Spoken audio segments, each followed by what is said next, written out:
Welcome to Interact's Creator Stories podcast. Interact is the easiest way to convert curious people into loyal and happy customers by using a lead generating quiz. On Creator Stories, we get to hear the entrepreneur's journey. This is a podcast about how those creators took their knowledge and experiences to carve out a place in the world, owned what they know is special about themselves, and turned it into a successful company. Today, we get to speak with Dan Bennett, the founder of 1 Minute Media, a company that helps entrepreneurs and startups learn to look and sound great on video. He is the host of the Entrepreneur Show podcast and is a successful YouTuber. All right, let's get started.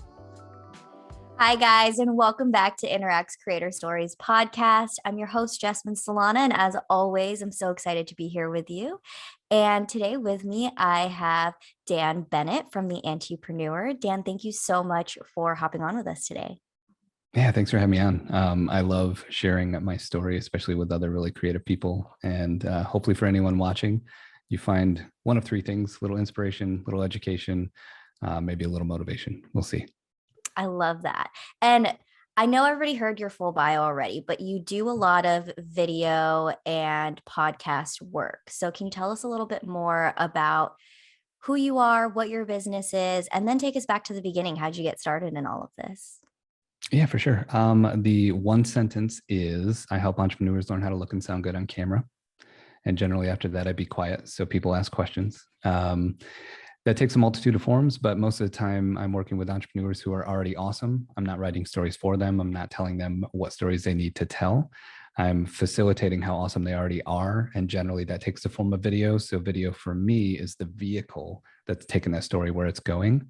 And again, entrepreneurs are already awesome. So most of the time I'm just helping them get out of their own way and then capturing the essence of who they are. And of course, you know, the services and products they offer and helping them grow their audience that way. The way back, you know, I think where I accidentally got a start in entrepreneurship, which I didn't even know that word back then, was being in a band and not being signed. So we did a lot of touring, did all the things bands do. Website back then, I'll date myself, it was MySpace, merchandise, booking the tours, all the things. And of course, kind of a standard website as well. To save money, I did all of that stuff myself. And then long story short, other bands were like, hey, you know, we want cool looking t-shirts and we want, you know, a website that doesn't suck and all that kind of stuff. Can you help us? And I started realizing I left an engineering career that I hated because I never got to create anything from scratch in that career. And I was realizing that for these bands, I was helping them tell their story and create something from scratch. And that's the part of engineering I always loved, was actually designing. I just didn't get to do it much in my career. So I was kind of grabbing onto that. And the printer that was making all of our merchandise saw that I had really great designs and we were selling a lot of merchandise and said, hey, you know, you tour with any other bands? I'm like, yeah. And he's like, if you bring any orders in from them, I'll give you a cut. And that was kind of my foray into a little bit of a entrepreneurial touch of like, wow, I can design and print and do these things for other people and help them tell their story. And then one day I came in after leaving that engineering career, and John Hankard, still a good friend of mine who ran that shop, was like, hey, you want a job? And I'm like, I'm kind of in between stuff right now. So yeah, man, I'll take a job.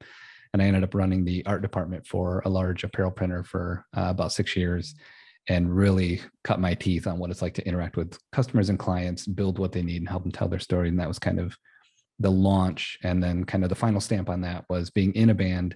We were kind of wrapping up. We had done 6 years worth of, you know, touring and playing and selling and all that stuff. And entering into my 30s, I'm like, I don't think this is going to happen. So let's wrap it up and put a bow on it. And in doing that, we did a CD DVD split for you young listeners, a DVD. No, I'm just kidding. So I wanted some visuals and audio all together.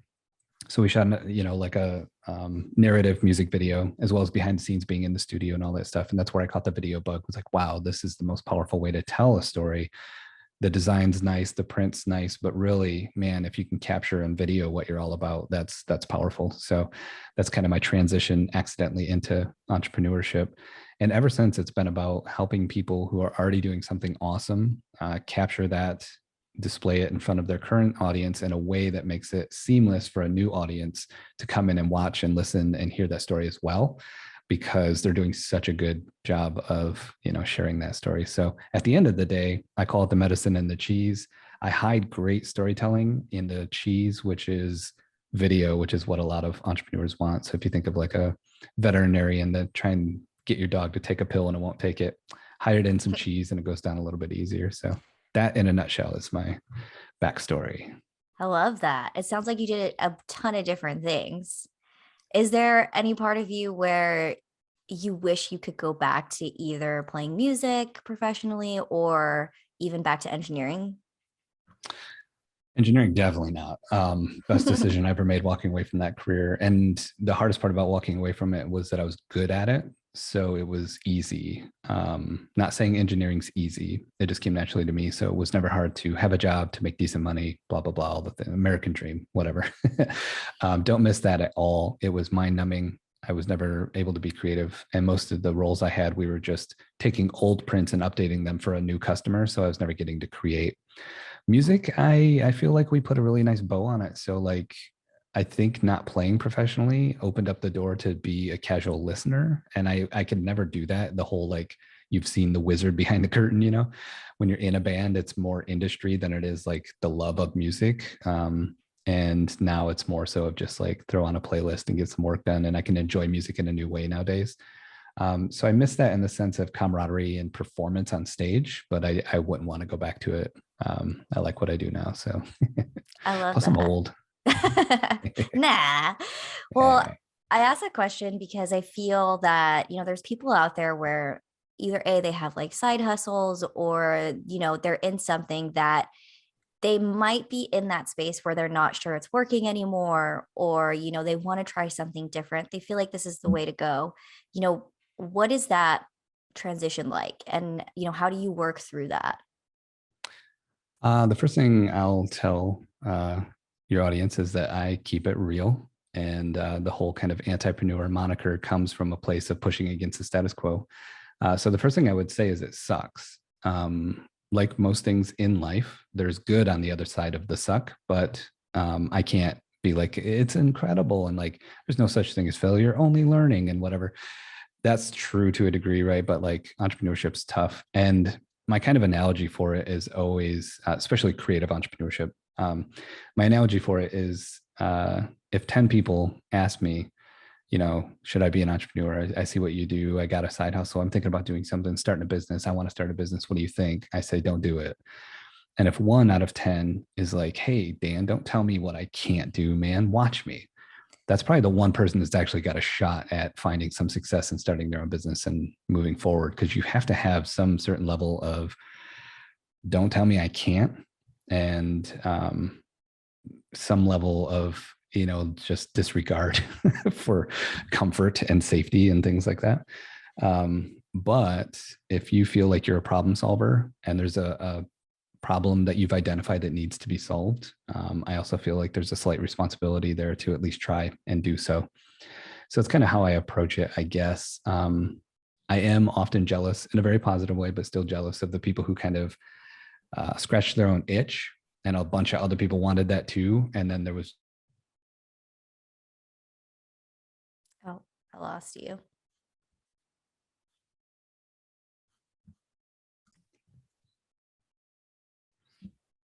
So I'm often jealous, but in a positive way, of people who start a business where they're kind of scratching their own itch. And then there was a market for that, and there was growth that happened because a lot of times they find, a bit of passion and a bit of love for what they've done because they were trying to fix their own problem. But problem solving in general, I think, is something that if that's in your blood, then it's worth the bumps and bruises you get along the way, starting something creative and, building something that solves a problem. Yeah. I love that. I know. I always think about myself, at least, is just like Google, Facebook, all the stuff that, someone just threw out there and everyone was like, we want it. We want it. And I feel like Josh, our CEO, says this all the time. That doesn't actually happen for a majority of the people who start businesses. It's more of, this like long, very long process trying to get yourself out there, trying to get people to actually like see what you're doing. And then somebody starts to catch on, and then like slowly it gets there, right? But you have to go through this process. It's not always like the Facebooks and the Googles of the world. Yeah.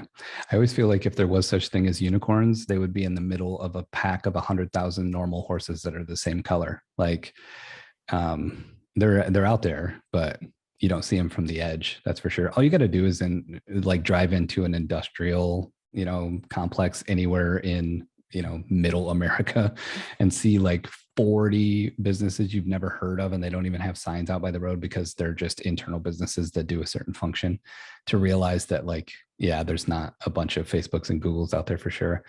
And I'm in the middle of, I've been part of a business or co-owner or something for almost the last 20 years. I haven't worked for another company in a long time, but like my own thing, I'm almost 7 years in, and I'm still figuring things out, struggling. I'm trying to shift from freelance and one-to-one work for bigger companies to serving more of the general everyday entrepreneur or solopreneur, so they can solve their problems at an affordable price. And that comes with its own struggles, because it's really easy for me to get that big high paying work, but it's not always super fulfilling. And I love helping people who are like me, just a person running a business that needs a little help.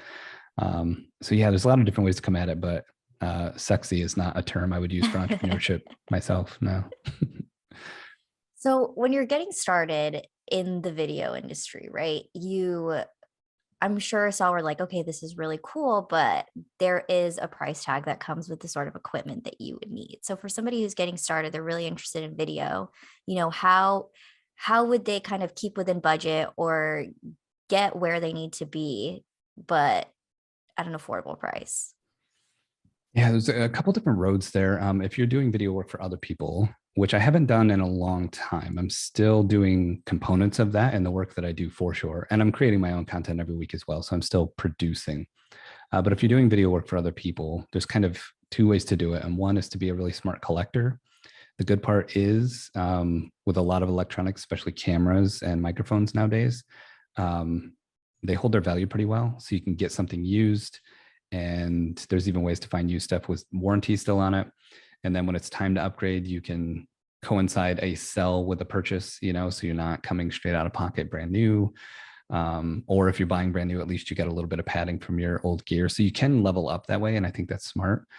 The way I would do it is, if you're actually trying to like create video for other companies in like a production style, would be to rent your gear. So every time you do a production, you build your rental fees into whatever you're charging. And then, sorry about that. And then, and then rent the gear for the duration of that shoot, and then send it back. There's some places in the States where that's harder to do, because maybe there's not the facilities in your state. So you have to have stuff shipped in. It takes a couple extra days. But those are kind of two ways to do it. But I got to tell you, nowadays, if you're not doing full productions, if you're not doing commercials and big promotional things or music videos or whatever, it's just a little point and shoot camera, your cell phone, a couple decent lights, decent microphone. A lot of people are doing like sponsored campaigns and stuff with just a couple pieces of gear laying around the office. So you don't always have to go crazy Hollywood to make money there too. What I do is help entrepreneurs learn how to film themselves. That's a majority of the work I do. So I'm trying to enable entrepreneurs to have a great thought and then hit record and make the gap between those two things as small as possible.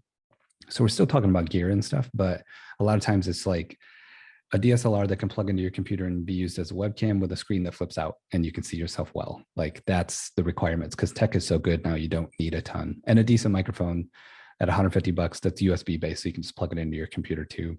So we're not going crazy with gear nowadays, just enough where it looks and sounds great. And most of the time, the work I'm actually doing is helping entrepreneurs get out of their own way. Once they got the tech and the strategy, they feel like they can now give themselves permission to be great on camera, which I know is there all along, but sometimes they need to go through the process before they'll open up, and then they can start creating great content. So those are kind of the levels of producing for other people and then helping people produce for themselves. Love that. That was so detailed. Thank you. Yeah. And when you were getting started yourself in video, how did you kind of come up with, okay, this is what somebody who would be great on camera would do? I think I took my attention to detail. I've been in Photoshop since like 98. So I was already like making our flyers, making our website, stuff like that. So I was already designing and kind of like paying attention to detail. And when it came time to shoot a music video, I'm actually super proud of what we pulled off because all we had was a place to crash and food. We didn't pay a single actor on our entire project, and they all knew that up front. And we got really, really creative with how we did it. And one of the ways they pulled off actually bringing in some actors who have went on to be on, HBO television shows and commercials and a couple in movies and stuff, to bring in that talent. I noticed that a bunch of them had reels, but the reels were like 2 to 5 second clips from the work they had done, just all smushed together. And so I was like, okay, how can we make this valuable for them to drive in from another state and give us their talent for just like some pizza and a cot? How do we make that happen? And then it dawned on me one day after just looking at all these reels and noticing how bad they were, that what if instead of just shooting the shots we needed for the scene, for that part of the music video, we actually shot the full scene with audio. So that way they had full clips, they had full scenes that they could take with them and add to their reels. And every time I pitched that, 100% of the time, every time I pitched it to an actor, they're like, I'm in, because they couldn't buy that. They couldn't get that. They'd be on a commercial, be featured for 2 seconds in that commercial. And that's all they had was that 2 seconds to show someone. And we were giving them full like 2 to 5 minute scenes that they could really show off their chops. So we just got super creative. And that has always been the way that I've tackled every problem since, is what can I squeeze out of this? Even if I have a budget, what can I do to make it run smoother or really get the most out of other people? And nowadays help entrepreneurs, look and sound great on camera. How can I trick them into doing so? Or how can I make them feel comfortable when maybe they're uncomfortable, and just find creative ways to do that? Because at the end of the day, not to sound, too fluffy or cliche, but like story development is what I do. It's pulling the best out of people and then capturing it. And so anything that gets me there quickly, it gets obviously the client there quickly too, is kind of what I'm after. Got to get really creative sometimes. I love that. And I feel like we've talked about this in the past, so I want to make sure that I bring it up because I was like, okay, I have to remember this for the actual episode. But tell me more about how you came up with the name Antipreneur. Yeah, I love this story. I always started this the same way because I wish it was a better story. And that's what I always say. I wish it was a better story.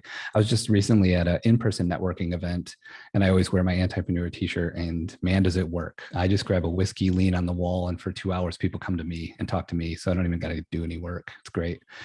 So yeah, late 2017, I was making some just casual video content for my content marketing, just to stay top of mind in front of people. And a lot of times I would rant and rave in a positive way, but still just complain about some aspect of video or entrepreneurship or something. And I was just sitting around kind of irritated because, not that this has gone away yet, but it was kind of like the steep incline rise of the digital guru, the coach who's coaching coaches on how to coach coaches. Like it was everywhere. And I was just so sick of it. And I was making this joke. I'm 42 now. Well, I would have been 37 then. So like, I was just making this joke that, back in my day, when you said you were an entrepreneur, people would look at you with concern and be like, oh, you don't have a job, huh?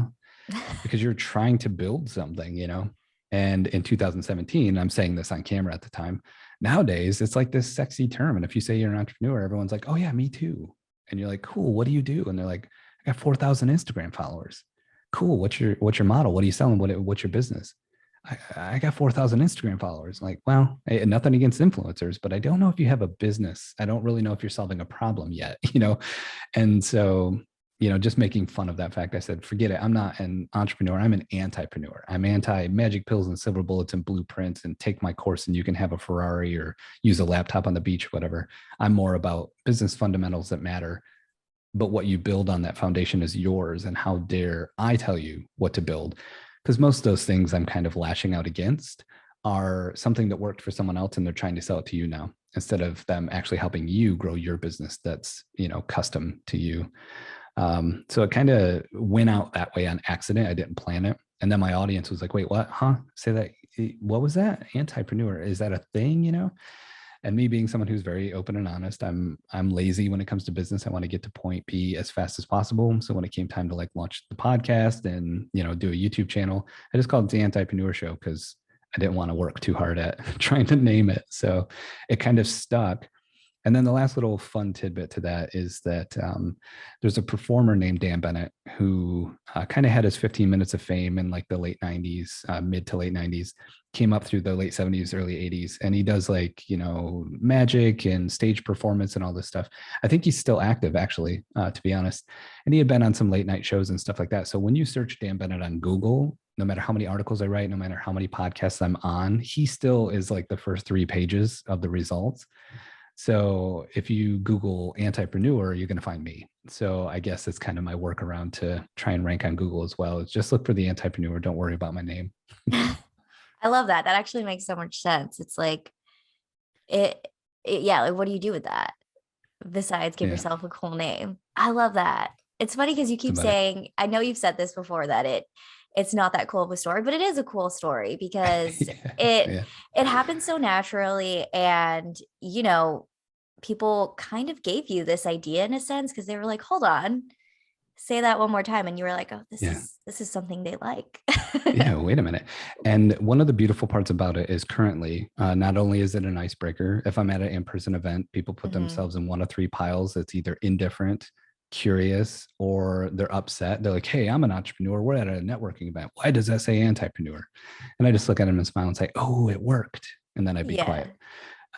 So it does that job for me. But the other thing that it does that I'm finding a lot of pleasure in is, so you got to imagine, if you're listening and not watching, I'm a bald guy with a beard, tattoo, earrings, rock and roll dude, jeans, t-shirt, boots, like very straightforward denim and cotton. And I've sat in some of, the top boardrooms in the country, at least, Fortune 100, executive suites, pitching and winning jobs. Like there comes a level where no one cares if you have a suit on. They just want to know if you can deliver and if the product's going to do what you promised, right? So like taking that into the kind of Antipreneur vibe of just crushing the status quo, that's what I'm after most of the time. I noticed that everyone, even if it's only 0.5%, everyone's got a little bit of rebellion in them. And everyone has a little piece where they're like, well, I push against the status quo sometimes, like there's always this desire to be a little bit of a rebel. And I love that. So that is something that kind of opens up in the people I work with too. And then they're generally kind of like thrown off, but also like the fact that I'm very like empathetic and kind. And even though I look like a biker, I'm not an a-hole, so that mix of things all comes together. And it's kind of this accidental persona because I don't have enough energy to put on a real one. I love that. But so speaking of personas though, you think about it, when people come, I feel like the most successful people in business, it is your true personality. And that's what people kind of attach themselves to. Because you could find somebody who does the same exact thing, but if you don't vibe with who they are or, what they're about, then it's not gonna work out. Yeah, it's all over, really. Besides the occasional outlier, it's all over. And I talk about that a lot in the work I do. There's kind of this magic 3-stage thing that happens with video. And the first thing is the know, like, and trust that we're all after can begin through video. And I always imagine someone sitting in their bed watching Netflix with some Cheetos dust on their hoodie, watching my video. Like, it doesn't have to be sophisticated. They don't have to be in a room with me. They can just absorb content like many of us do.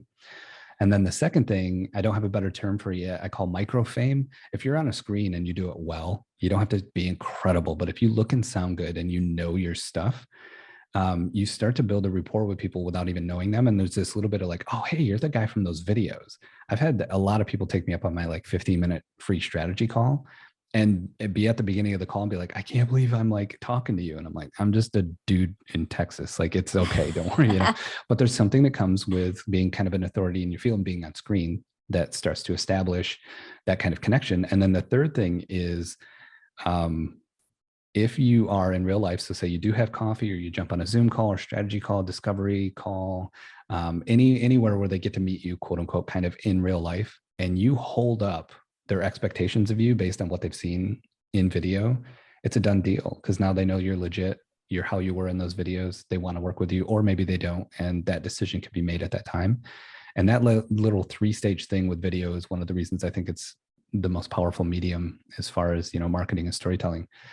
Because at the end of the day, I get feedback like, your voice makes me feel calm. And when I work with you, I don't feel so like overwhelmed by this whole process. And when I listen to your podcast, you're such a good storyteller that I just kind of find myself drawn in. And, those are all things that I'm not trying to do. I'm just so lazy that I'm only being myself because I don't have the energy to do anything else. So it is, as cliche as it might be sometimes.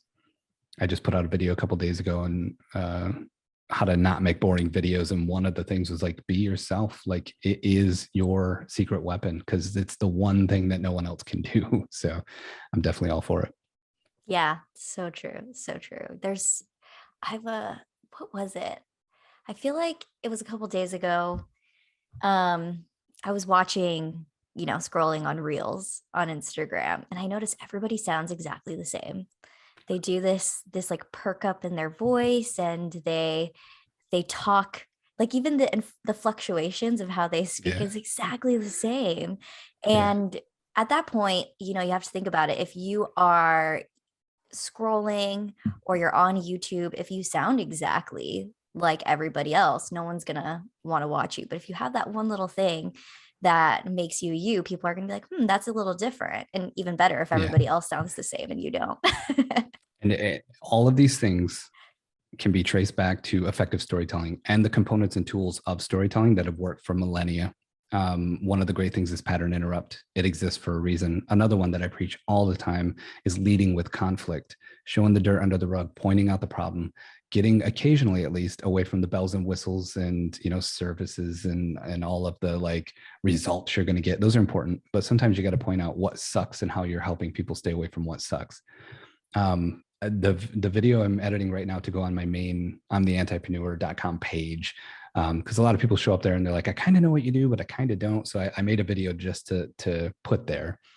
I have this part in the middle where I say something about taking your business to the next level, and then it like record screeches, goes into a different shot.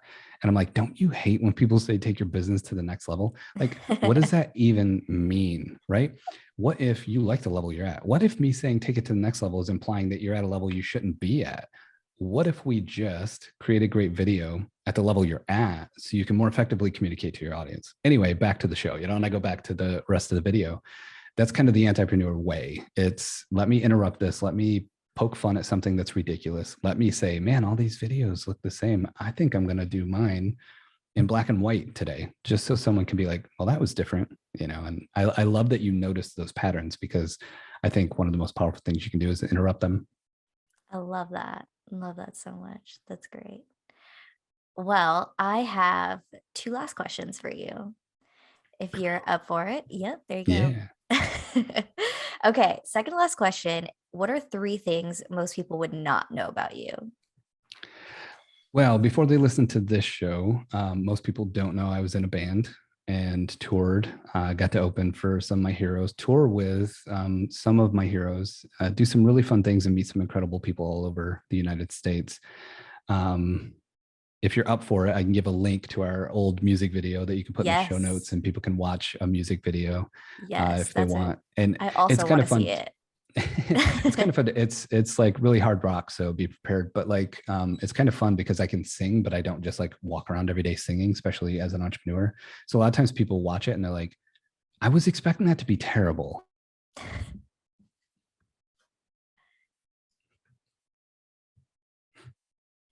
And one of my favorite parts about that is a lot of times when people watch it, because I actually can sing, they're kind of like, hey, that wasn't terrible, huh? And it's like, yeah, I get it. When people say I'm in a band, a lot of times you're leery of what you're about to watch, but definitely super fun, a great time in my life, and really taught me a lot about entrepreneurship, even though I didn't know that's what I was doing at the time. Another thing, which we've hit on in this episode, so if you've listened to the episode, this won't be new to you, but it would be new to most people. It's just kind of that sense of like, I'm covered in tattoos. You can't see them all because, they're under my like t-shirt area or whatever, but like love ink, love rock and roll and metal. Like I said, bald head, beard, tattoos, earrings, all the things. But I'm soft, so like people I think don't know that. And then a lot of times, I mean, I've had some people be pretty candid on calls where we get halfway through and they're like, can I just stop you and say, like, you are nothing like what I thought you were going to be, like, just based on visuals and stuff like that, So, and I'm proud of that kind of stuff. So like my headshot actually has, I'm wearing a shirt that's got a skull on it. So like a lot of times people are like, I don't know if that's business appropriate. And I'm like, well, you probably shouldn't do business with me then, because this is how I roll. So that's a second thing. A third thing that people might not know about me, I love ritual. It is such a powerful thing to me. I don't have a bunch of my own, but I'm just so respectful of them. I love when people have something they take time to do, or something that's like enriched in someone's culture. The closest I get is if you buy me a shot, or we break bread together at your home or your place where you live. Those things are gigantic to me as far as respect, when for someone else it might just be an everyday occurrence. But the ritual of like sharing alcohol or sharing bread with someone is really important to me. So I love, things like Norse mythology and culture and all those sorts of things, where there's just a lot of like ritual and culture built into a certain thing. So that'd probably be the third thing. And then a bonus thing, I love so much when people are passionate about something I don't know about or I don't care about. And I don't mean I don't care like I don't care about that. I mean, I don't care because I'm not in that world. But like Comic-Cons are incredible to me. I'm not in that world. I don't love comics. I don't watch a lot of that kind of stuff. But people dressing up and like embodying a character and going and hanging out with other people who love it just as much, that stuff is so cool to me. So I love when people are really passionate about something. I love that. I love that. Did you watch Vikings? Oh yeah, that I did. I Yeah. crushed through that whole show. So good. So good. Yeah, I So feel like good. they served the original Vikings show pretty well too. Because I think the new one happened, whatever they said, 100 or 200 years later on the Yeah. fictional timeline. So I like that they called back. And yeah, that's a favorite of mine for sure. You Yeah. found a little golden nugget there. Yeah. And they made it seem like sorry, this is totally off topic to the episode, but they did this thing where they were like, oh, were they real? We don't even know if they were real. But Yeah. I actually finished the last season of the original Vikings right before that came out. So it Oh, just so you went went right in a straight. row. Yeah, it went straight through Nice. for me. So it was a cool experience because I just remembered everything obviously that just happened. And Yeah. I I'm kind 100% of recommend doing that. I'm yeah, definitely. If you're listening or watching, do that. I'm kind of jealous that I didn't get to do that because I wrapped the original like right when the last episode came out. Fun fact, since we went off topic, Trevor Morris, go to Spotify, look him up. He's done all the soundtrack for the original Vikings and this one.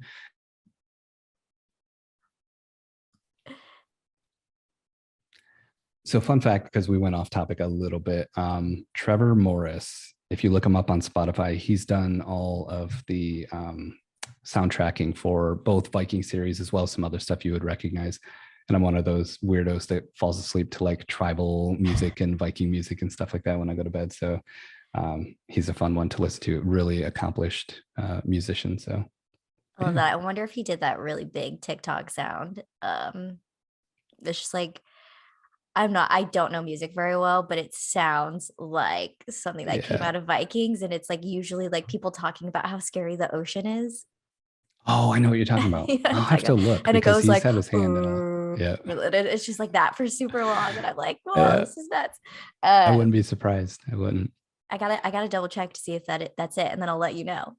Yeah. Um, okay, so last question for you. If you could give yourself a single piece of advice at the start of it all, what would it be? Oh man, it's a hard one because there's definitely things on my timeline that I could have done without. But at the same time, if I had the power to change them, I don't know if I would. Based on that whole, I wouldn't be where I'm at thing. 2020 lost everything.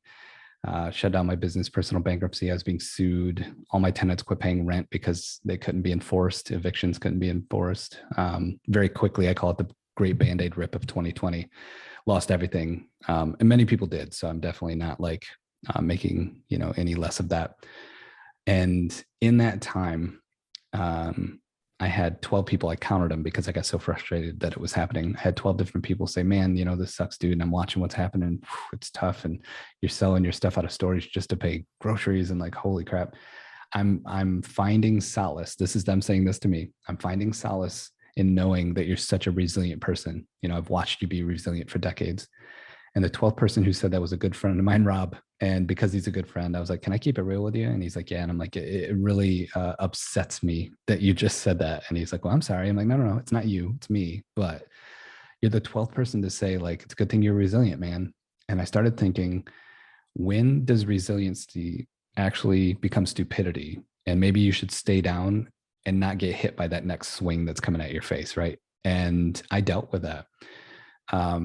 August 2020, I go out into the forest to find myself. Part of that was just having a whiteboard and doing some soul searching. And as I thought back on what had happened in the previous couple of months, I was so thankful that I had 12 people in my life that reminded me that I'm a resilient person, even though it was so frustrating to hear it when you're in it and you're like, yeah, great, I'm resilient, whatever. And that's not helping me pay my bills.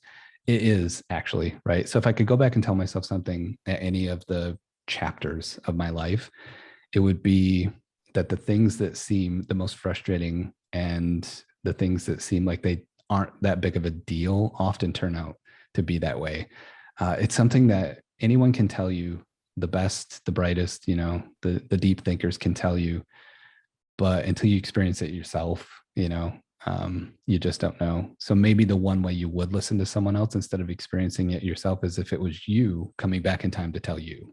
So I think that's what I would tell myself. Yeah. I love it. I love it. Well, thank you so much for coming on our show with us today. And before I forget, can you let everyone know where they could find you online? Yeah, try and keep it super easy. So if you're thinking about video, if video is something that you think you should be doing in your business or you're curious about, or you already make great video and you want to know how to make money with it, quiz.video is my interact quiz. Tried to make it real easy to find. It's just quiz.video, takes you right there. And then danhaslinks.com has all my links. So those are the two best places to start. If you Google or search on any platform, Antipreneur, you're going to run across my stuff. And then my website is imtheantrepreneur.com if you want to, talk to me directly through a website. But yeah, Dan has links. That's got all the links on it. Love it. And we'll link that for you guys so you can check it out in the show notes. Yeah. Sweet. Well, thank you so much. And everyone else, we'll see you next time. Thanks for having me on.